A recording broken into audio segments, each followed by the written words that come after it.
Hi everybody, and welcome to a Purdue Space Program Liquids livestream. Tonight we will be performing CraterMaker Special's full duration hot fire. We are currently at Zucrow Labs in West Lafayette, Indiana, the largest academic propulsion lab in the world. My name is Benton. I'm a sophomore in aerospace engineering, and I'm the business lead on the team. And I'm Ian. I'm a senior in aerospace engineering, and I'm the technical director for PSP Liquids. The test we are conducting tonight is our full duration hot fire, which is a flight-like simulation of our propulsion system. We are going to fill CraterMaker Special with its propellants and ignite them in the rocket engine's combustion chamber to create a little under half a ton of thrust. The rocket will be held down by a support structure, and we will be able to measure the thrust of the engine. The goal of this test, as with all of our vehicle tests, is to collect data, and to do so, we will have over 20 sensors transmitting data to our test conductors. If you were here with us last night, you will know that we attempted a hot fire attempt. We had to scrub that night, but we ran into some issues, and we spent all day today addressing them and solving them. We're ready to hop back into another hot fire attempt with you all tonight. And this hot fire is one of the last major milestones on our way to launching CraterMaker Special in the Mojave Desert in California. We're very excited to have you with us and a part of the action, so stay tuned. As you're seeing footage right now of our testing area, you may hear periodic radio chatter. This is due to our test operators speaking directly into the same microphone we're speaking to you with. This will plug you right into the action of the test. However, if you do start to hear them, we'll try to quiet down as quickly as possible so you can be as up to date as possible on everything going on with the live stream.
We've begun propellant loading, which means that we are rapidly approaching the hot fire T0. Our operators have prepared the rocket for filling with liquid methane and liquid oxygen, the fuel and oxidizer CraterMaker Special will use to propel itself into the skies during launch. Both of these propellants are extremely cold, with LOX being around negative 300 degrees Fahrenheit, which is why in a few minutes you'll start to see some ice form on our tanks and our tubes. We don't just fill the rocket with those propellants though, we also fill it with helium, which is a pressure we use to force our liquid oxygen and liquid methane from the tanks through our plumbing system and into the combustion chamber. We have already completed leak checks and other checkouts for the rocket and before the stream, and once we get into prop loading, we'll roll straight into the hot fire shortly after that.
As a liquids team, we strive to create an exciting and welcoming environments for all the students to cultivate their engineering skills outside the classroom. I'm very proud to be a part of the team that provides invaluable technical experience to all of its passionate members building tomorrow's workforce. PSP Liquids in Purdue University's liquid bipropellant rocketry team, providing students the experience sought out by the aerospace industry. The team fosters professional growth through practical work in the analysis, design, manufacturing, and testing of liquid rockets. We prepare our members for the next giant leaps in their careers. Speaking a little bit more on the history of Purdue Space Program. Purdue Space Program Liquids was founded in 2017 and started development on our first rocket, Boomizumi. While Boomizumi did not make it to flight, its successor, Boomizumi B, was developed and flown 3 times, including twice in one day, at the Friends of Amateur Rocketry, or FAR, site in California.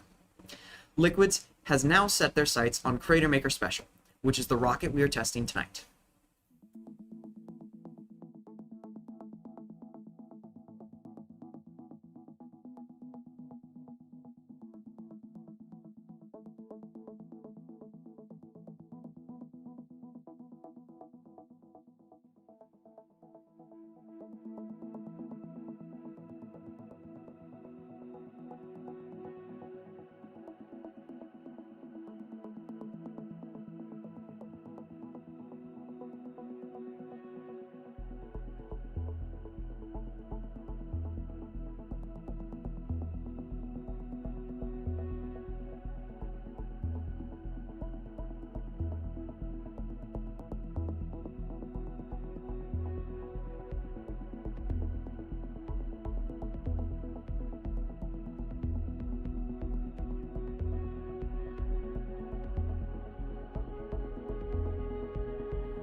Special is fueled by liquid methane and liquid oxygen. It uses an ablative chamber that we manufactured in-house. Here is one of our current propulsion leads, Arjit, to tell us a little bit more about Purdue Space Program Liquid's propulsion systems. How are you doing today? I'm doing well, Benson. How about you? Doing well as well. It's good to talk to you. Excited for the hot fire? Oh yeah, heck yeah. Can you tell us a little bit about the CraterMaker Special propulsion system and what kind of data are we trying to get today? Yeah, of course. So the CraterMaker propulsion system is a pressure-fed propulsion unit. So what you see on your screen, when the cam switch or something. Use this as a model. Sure. If we use this as a model, the black thing is the chamber, and on top of it you'll see like a silver plate, and that's what we call the injector. The CMS chamber is an ablative chamber. So that's what we're going to be testing today, an ablative chamber. In simple terms, it has a sacrificial layer inside the chamber to ablate away and take the heat of combustion and protect the walls. So that's what we're testing today. We have an injector and we have a chamber. The performance parameters that we're going to get from this test today We're going to measure things like mass flow rate, thrust, and using those things, we're going to be able to back out what our C-star efficiency is. C-star efficiency is a parameter that we can use to characterize the efficiency of our entire propulsion system, of the hardware that we've designed. We've theoretically designed it to a 90% C-star efficiency, and if we hit anything above that, that's really good news. And that actually means that we might be exceeding our target apogee. So yeah, that's one of the main things we're measuring. On top of that, we're also trying to get some ablation burn rate data. And the way we're doing that is pretty simple. Like I said, we have a sacrificial layer inside the chamber, and as the combustion process continues, the ablation layer starts to degrade and erode away. And it does this to protect the chamber and take the heat away. Same reason why you sweat and how sweat works. But anyway, so at the throat of the chamber, the heat flux is the highest, and we want to protect it the most. That's where if we don't protect it, that's where we're gonna fail. So what we do is we stack a lot of ablation layers by the throat, and as it burns, the throat actually erodes away, and that throat area starts to become bigger and bigger. And one thing we want to be able to measure that's really hard to analyze is the ablation rate. So like, what is the initial throat area? What's the final throat area? Yeah, and that will help us determine what our burn profile is going to look like over flight, as well as for future engines that are using similar cooling methods. We'll be able to characterize those performances much, much better. Cool. Awesome. Well, let's zoom back a little bit. Can you tell us like the fundamentals of how liquid rocket engines, like the one on CraterMaker Special, work? Like what's going on with CraterMaker Special's engine? Yeah, of course. Yeah, I can explain that. So a rocket engine is on the flamey end of a rocket, and you have multiple ways of setting up your system. On PSP, we have multiple teams that do solids, hybrid. What makes our team kind of special is that we deal with liquid propellants specifically. So that's where the liquid comes from in the liquid rocket engine. What we do is those propellants store an incredible amount of energy, and to extract that energy and turn that into thrust, the main process that we use is we combust the propellants in the chamber. That releases a lot of thermal energy. It makes things really, really hot. And then we turn that thermal energy into kinetic energy. So we're trying to accelerate those combustion gases as fast as possible through the nozzle, and that will create all of our thrust. So that's kind of how a liquid rocket engine works. Do you want me to go a little bit more into the components at all? Sure. Let's hear about like what parts make up a rocket engine that we're testing. Yeah, so usually you're going to see it called the TCA. The TCA is the thrust chamber assembly.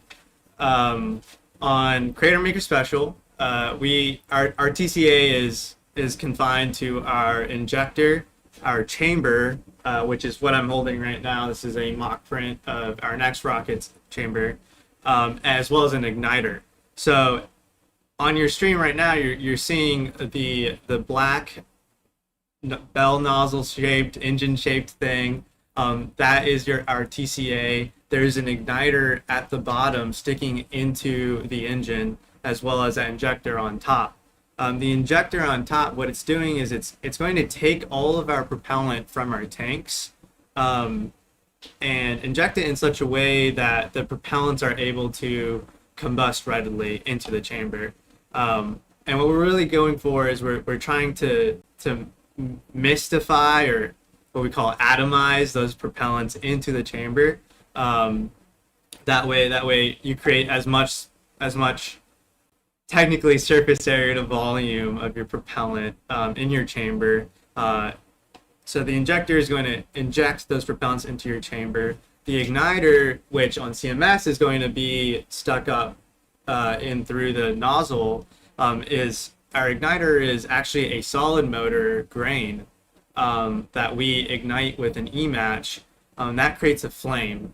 That flame will shoot up towards the injector and meet the propellants, combust those, and then the combustion process will have started, and from there the igniter will blow out, and then you'll get to see our beautiful 13-second hot fire. And when you use the word atomize, you really mean that it's like a very nice spray bottle, right? Yes, very, very nice okay. spray bottle. Understood. Yeah. Understood. As currently, as the viewers just see you and I, I'm very interested if you could talk a little bit more about the TCA that's in your hands, a little bit more about Copperhead Systems and kind of what we're doing with our next vehicle. Yeah, I would love to talk about that. That's kind of, I've taken the charge on that. So Copperhead is our next rocket, for those of you who don't know. It is our fourth rocket, the club's fourth rocket, and we're making some pretty big giant leaps with this rocket. And most of them are a lot of them are on our prop side. So I'll start out with one giant leap that we're making, and that is we are making our chamber a little bit more technically advanced. In industry, when you see Falcon 9s and ULA rockets launching and a bunch of all those rockets, a lot of them are using regeneratively cooled technology in their chambers. And what I mean by that is, here's a mock print. We've cut out part of the skin to see inside here. You can make out that there's channels running up and down the chamber here. The propellant will enter in through a port here and be distributed into these channels, and it will run up the channels, cooling the walls, and then it will exit at the top here into the injector. This is often better than ablation because this is a reusable unit. When we use ablation layers and ablative engines, those are one-time use engines. So the engine you're going to see tonight that's going to hot fire, most likely we'll have to replace it for when we launch. But with Copperhead, we will be able to hot fire this continuously for a much longer time. In fact, as long as we have propellant, we'll be able to fire it continuously and multiple times. And that's really important for testing, launch. It unlocks a lot of things for us as a team. And it gives our members a little bit more professional experience. Now, the other thing that we're going to employ in Copperhead is a power pack. So currently, CMS is a pressure-fed rocket. That means that we operate on the fundamental principle that our propellant will like to go from high pressure to low pressure. So, and it's easy to follow. So at the top of the rocket, we have the highest pressure, and at the bottom of the rocket, we actually have the lowest pressure. So we have a set chamber pressure for our engine to create a set amount of thrust. And what is that chamber pressure actually? On CMS, it's going to be 200 psi. 200 psi. On Copperhead, it's going to be 333 psi. Gosh. So we are upgrading our chamber pressure a little bit. But so that chamber pressure is set. So everything above it has to be a higher pressure, including the tanks. With higher pressure tanks means you have to have thicker walls on your tanks, which means that you have to have heavier tanks. Why do you have to have thicker walls on your tanks? Yeah, good question. Do you want me to get into the nitty-gritty with that? Real quick. Just Okay. a quick explanation. All right, real quick. As you increase pressure in your tanks, you're going to increase your stress in your tanks. When we look at cylindrical tank sections, we're looking at a specific value called hoop stress. And we want to minimize our hoop stress or keep our hoop stress underneath a certain yield limit.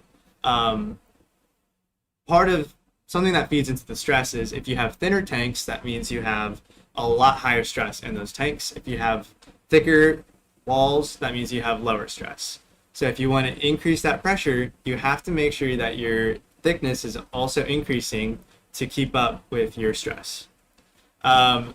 So a lot of the rockets you actually see flying today, they are not pressure fed. To get to orbit, you have to have an extremely high chamber pressure, and you have to have a lot of thrust. So what those rockets employ are pumps on board that pump up the propellant to the chamber pressure. And that's something that we're going to be doing on Copperhead too. Now, we're not going crazy. Industry uses what's called turbo pumps. That is a much more energy dense process than what we're using. We're getting our foot in the door by using electric pumps. Actually, there is a rocket flying today that does use electric pumps, and that's Rocket Lab's Electron rocket. Oh yeah, right. So it would be actually very cool with Copperhead flying, because it will be one of the very, very few rockets in the world that has actually flown with electric pumps. So Exciting stuff. it is super, super exciting. And then that'll also make us, one of the first college teams to fly electric pumps. Yeah. Rocket. I believe the first one. So that would be awesome. But yeah. And so understanding the difference between what CraterMaker Special uses as a pressure-fed system and what Copperhead will use as, a pump-fed system, a pressure-fed system, would you say it's analogous to say that's like blowing up a balloon and just letting it go? Yeah. And then, Copperhead being more pump-fed is kind of like, to be a bit hyperbolic, we hooked up an air compressor to the balloon while it's going, Yeah, no, exactly, Benson. It's pretty much the same principle. There's a higher degree of engineering skill involved, and super excited to bring that to the team. Oh yeah. Well, we're excited to see it. That's for sure. Stepping away from the propulsion side of things and more about you as a member of PSP and a student at Purdue. Mm-hmm. What are some of your favorite memories on the team and as a student? Yeah, I mean, honestly, I think even all my favorite memories on the team and as a student are on the team. While I do enjoy doing homework with my friends, I have to say PSP has been my home outside of classrooms for the last 4 years of my life. I've met my best friends, my roommates on the team, and it's changed my life in that I met wonderful people. I've had an amazing time. I've learned amazing things, enough that I can sit here and yap about it. So yeah, and my favorite memories are days like today. For context, we have been here for a little before since the stream has started for you guys. And in that time, we have put in quite an amount of effort putting the rocket together, setting up the stream. There's a lot of little moments in there where you're just alongside your friends and you're working on something that you find cool, because we're all doing this because we love rockets. And I think PSP is a group that loves rockets a lot. So you really find your home here. So yeah. Yes. Yeah.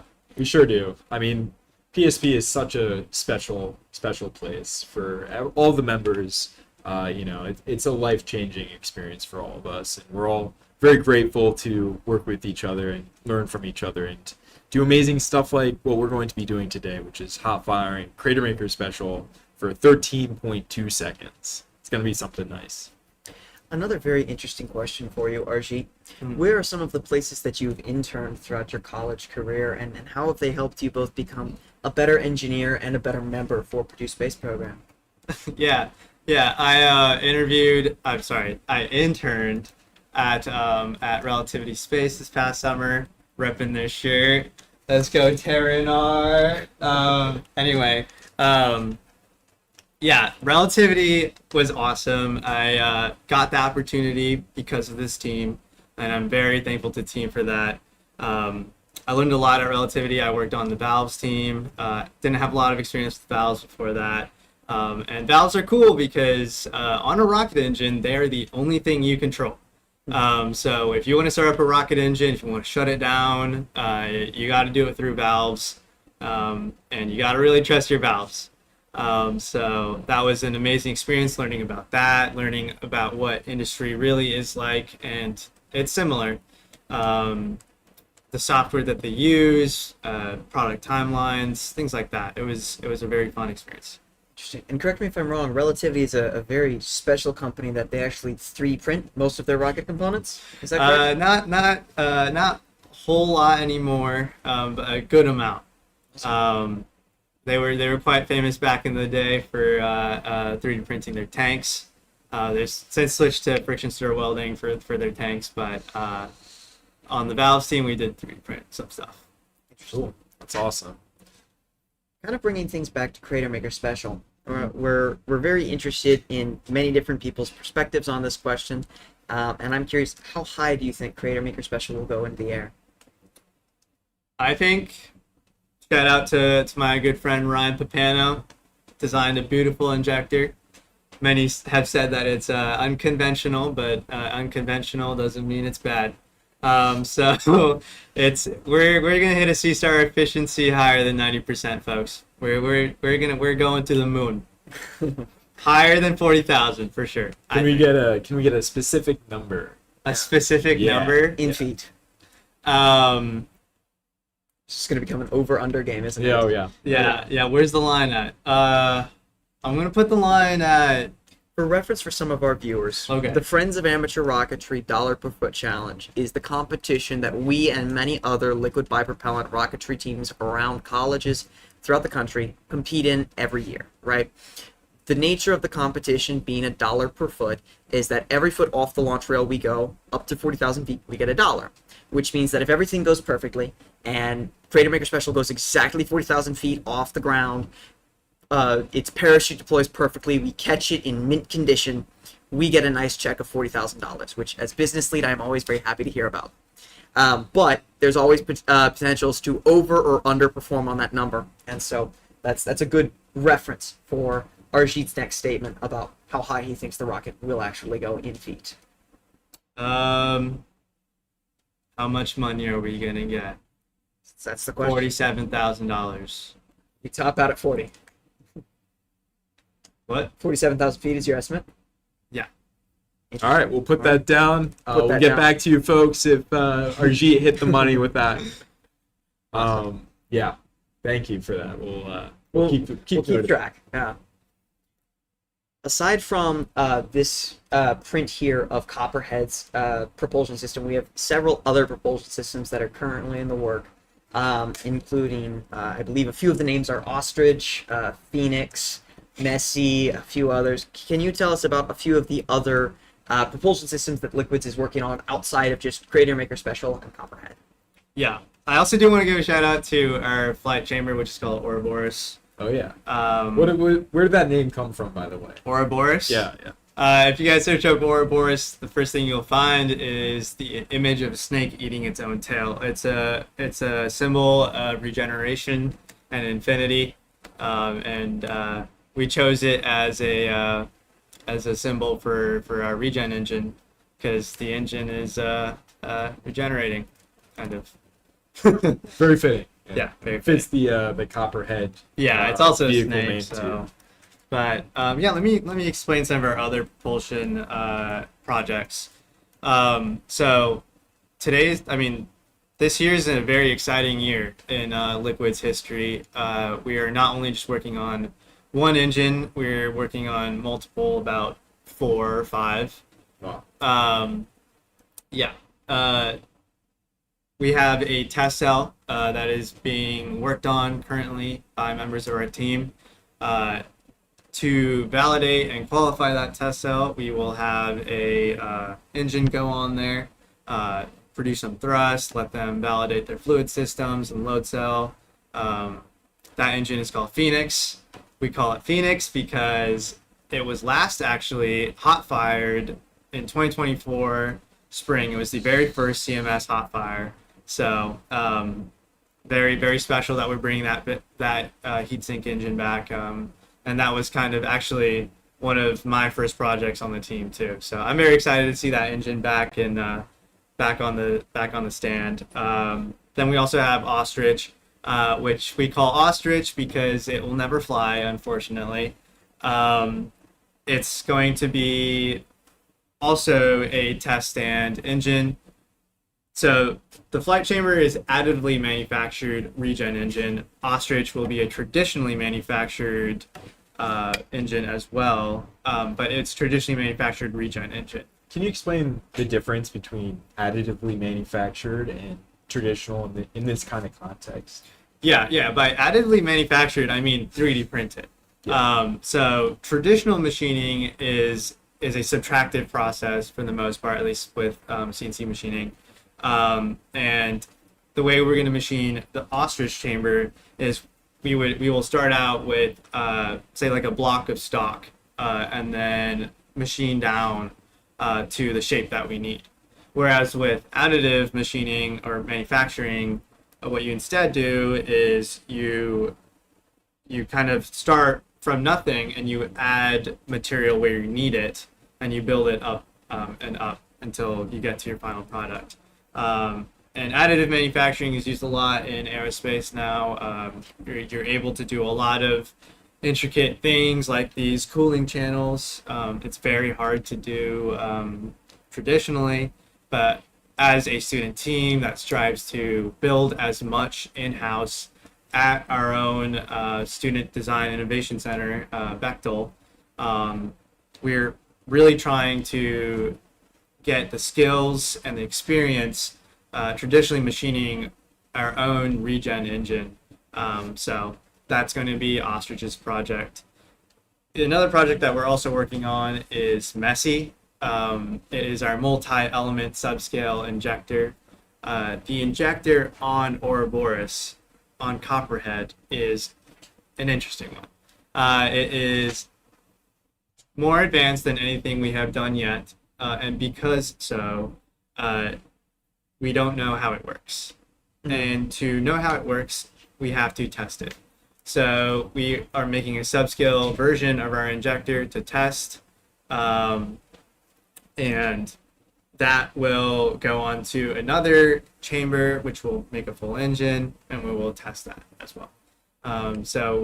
And we will actually be hot firing that later this semester. So tune in for that stream as well. Awesome. Yeah. Yeah, it seems, there's always something new going on at PSP Liquids, and our propulsion team, especially this semester, is extremely busy, which is great to see. A lot of people learning a ton of cool stuff. And while there does seem like there is plenty of work to go around, trust us, there is.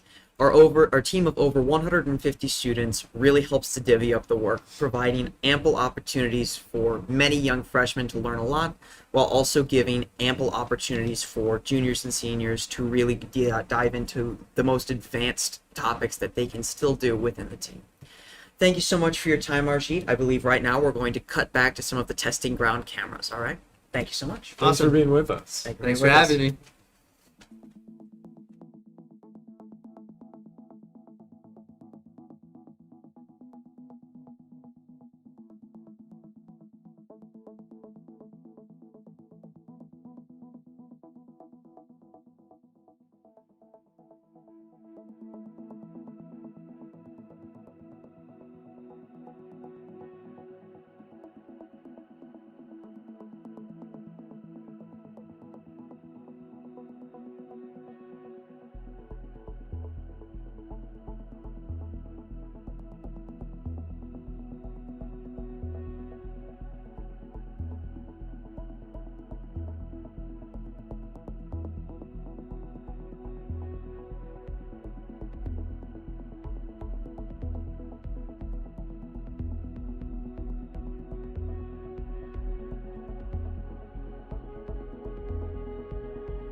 Unfortunately, we're also going to be scrubbing this hot fire tonight. We ran into a few issues that we need to address before hopping into the hot fire procedure. Thank you so much for sticking around with us tonight, and we will be getting back to you as soon as we can once we get those issues ironed out. In the meantime, we're going to be closing out the stream here tonight, but keep an eye out on our socials on Instagram, X, and of course here on YouTube for the next live stream of the hot fire of CMS. Absolutely. Our operators are going to begin actively safing the vehicle, and then we will begin addressing problems shortly. Thank you so much for your time, and stay tuned for soon.